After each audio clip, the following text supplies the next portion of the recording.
as long as ye mubimo nyankopon ama yen platform say yentre ya adwen, we are constantly going to speak on issues on this platform. Na me pesa me tremo letter a exactly about 8 years ago. Exactly 8 years ago. Let no one deceive you. And the NPP for Ebimo, they are trying to play the victim. And the idea to yani, and the NDC for ebe pami free office, and the NDC for the mutrimo dion, NDC for more we need into more pami MPP for free office, and the NDC for the hey. Now saying His Excellency John Dramani Mahama, Asake, or MMDCs, district assembly, friend saying, MMDCs, yes. Na me hu ne say MPP fo ebi mo kasa se die ntia na Mahama wasake omo because wo here at Amil's time unim say MMDCs omo ye MPP for at Amil's time emra wo bae no o sheda na wan pame omo si o hu de omo nyo omo ntina ho nya adwuma kakra about a year no pame omo. His Excellency John Dramani Mahama so the first time I wo bae ono so mo kwan, but this time around no here within the first 100 days 1-2 days per wa pame omo MPP fo ebi mo de aya asem o moka ene Mahama 3 more din ene NDC fo 3 more din makwa akwa letter ba. This letter was written on January 10th 2017. Now for people who don't know, I have talked about this story before on this platform, and this is the letter to prove that. For people who don't know, let me tell you the background of the story and then you understand this letter. You be read the letter no. So time Ghana mra essay say ye will be free so as president. It was still nipa krono ye mani baby a wode be in the office. It was say aban epe nipa krono baby obeda emano. That time during the transition process no, His Excellency John Dramani Mahama ene Ekufuado etna se kasai momoti asiye se edan ya na Mahama watimu as president. I have explained for people to understand. For people who don't know the story, Emra na Mahama was vice president here man edan bi se wondim. Into obabe dane president no ka say oh as president no e was say wo movie no ko edan foforo mu, which is much more even better than edan ya yede man as vice president. No say that be edan no team as vice president no eno anope ne nije wo ho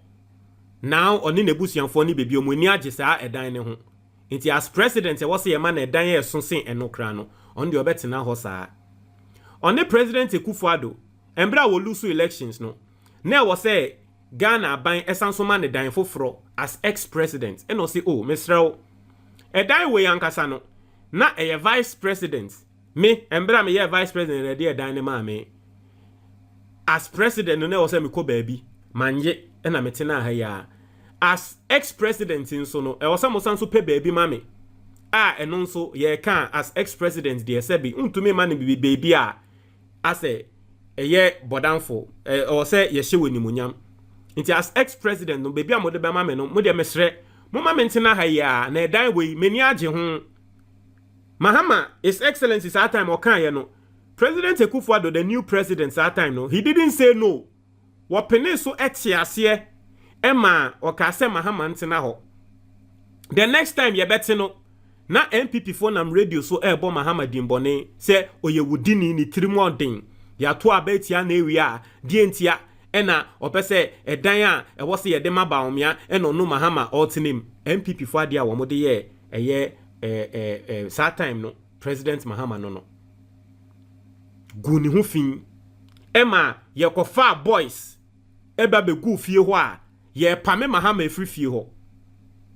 ntiende MPP fo a omo kasa say ye pame omo efi office ye pame omo efi office na NDC fo trimode no at least mo po de monya say mo vice president baomiani we ni ye nye wo mo saa ye boys kokogu Mahama fie ye tu na efri fie ho hwe letter Mahama saa time no o send ye o throw letter o throw ye edebe ma President Ekufuado ye read the letter no o say official residence and office I refer to our agreement on the above subject matter and wish to inform you that I have decided to formally withdraw both requests to continue to stay at my current place of residence, number 3, Prestige Link, Cantonment, and also to use Bungalow number 6, 3rd Avenue Ridge as my office. It would appear that this request threatened to mar the spirit of cooperation with which we, as co-chairs of the joint transition team, have managed the smooth transfer of power from my administration to yours. I believe that this controversy is absolutely not needed in these early days as your government settles into office. Inti, that time no, na Mahama adane ex-president. Iti asemo a otro ye de koma yes, that time the then President Akufo-Addo and say, me ne wo etena ase transition team no me ne wo nina ye mpanyifo wo team nim. Yetena ase etiase say me office ene edan a medem no bebi a meda no ehwa na still mo de be ma me nanso me ntiase de aba besi ende ena controversy aba ena nkrofo obo medimbone ase de me ne wo yantena ase anwen hu bi nanso yetena ase dwen hu ma wo tiase ma me nso me tiase o de anya hwe ya to aba ma o me ye ex president me ko me mpese me nsem ena wo de be hye otania ase as president inti wo de Akufo-Addo mesrew edan a me ka ase fama me ene office a me ka ase fama me a wo pene ye wan popu ti o a wo pene ye no me se me mpebiom because ade a wa wo pene se wo de be ma me kra no hwe de mo adane mo ho a mo ye wo mpese wo de be ma me anka ken nti enya hwe wo de enya hwe me mpebiom ya na me ka ase mepe sisi a me mpebiom fa wasum dwe ko na me nso mintina me be nwe me ho. The first 2 paragraphs in Semu ana Mahama etro edema President Akufo-Addo no. Owie no ka say, I do recognize that these are facilities that are conventionally extended to presidents that leave office, and I'm also mindful of the approval by the Parliament of the Republic of Ghana on Wednesday, 4 January 2017, at its 20th second sitting of the 3rd meeting of the 4th session. You will recall, Mr. President, that contrary to the erroneous impression created by some persons in government and the interpretation given to the formal letter submitted on my behalf by Mr. Julius Debra, this was a follow-up to an agreement we had on my choice of accommodation and office. I had never requested to purchase the property. In this time, no letter MPP for the letter nam say letter we ne trese Mahama epese woje sa edan a no odem no e na o trese sa letter ya won krofo e de say midin no President Akufo-Addo wa wonim na me ne watena se adwen ho awie e ma wa pene so se memfa inti formally no na wo say sa time Julius Debra a wo ye me chief of staff no na wo so wo throw letter at least so that it becomes formal. Na fe letter ne ba bedu mu nsemu a mo de nam radio station say me pese me fadan no me pese me to me pese me meanwhile me ne wotia etena se etiase ma wo kra wo peneye wo hwe letter na His Excellency John Mahama Trainer. Also, you will recall, Mr. President, that contrary to the erroneous impression created by some persons in government and the interpretation given to the formal letter submitted on my behalf, this was a follow-up to an agreement we had. Inti letter no was a follow-up to menewo in shisheya yenya ya wote asiye. I say my request is therefore humbly withdrawn. So I say Mr. Odie, asemwa mene wote asiye ndemo amu use wetia me no metwe asan. Efie no mempebium, office no mempebium. As always, my family and I wish you well in your endeavors as you strive to consolidate and advance the gains made by successive governments. Kind regards. So we are not catching say media me busia ye pe oye. Inti no abana oba bebu no no. Udi bugana fo yie. Inti media ade amene wote ase a wo se wonye no matwe asan. You see, the level of wickedness against His Excellency John Dramani Mahama, the level of wickedness NPP for exhibiting ye no sebe in prayer asan. When in a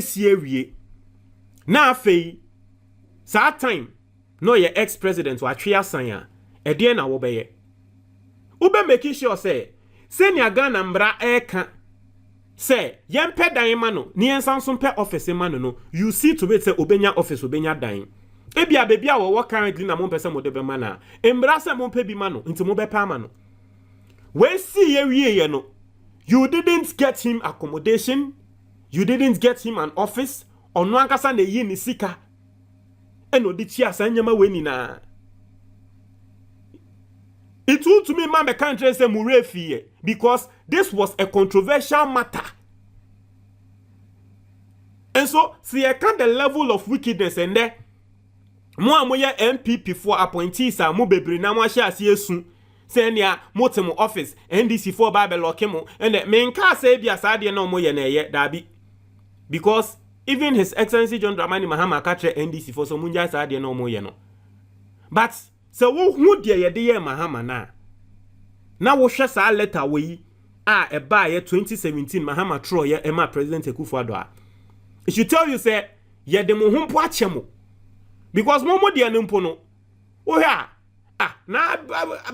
ade amode ye His Excellency John ye be obetumi easily ebetumi de ayemu na say Baumia ne old residence as vice president no that's where currently he's still at and I will tweet for I don't know I stand to be corrected anyway but nini name no the mode ya Mahama bia no and the letters wo wa etre your level of wickedness towards him tiende wo bitina se no odwen no say da bi nkrofo ade omde ya Mahama ntimi nso mi kotu omo free officer you see so wo odwen ma say nipa kro na obeka say that person is right na sani America no Mahama si enye enti yenso yebeka setia but history wo ho say ye kai Ghana for enu nti ne to aba ene say ye kai Ghana for say ya aba sisi an yenso yenye bi dabi ye kai Ghana for na mu ehu the difference between President Akufo-Addo amemu and His Excellency John Dramani Mahama amemu that time Mahama ne hwan ye mobo here ex-president asa akola a wono aka se he wo de enye hwe ade a na nke wo se mo de ma me mo se mo fa ma me de ma twe asan we say na ye treaty ex-president mo try mo ajo comment box ni mo a me da ase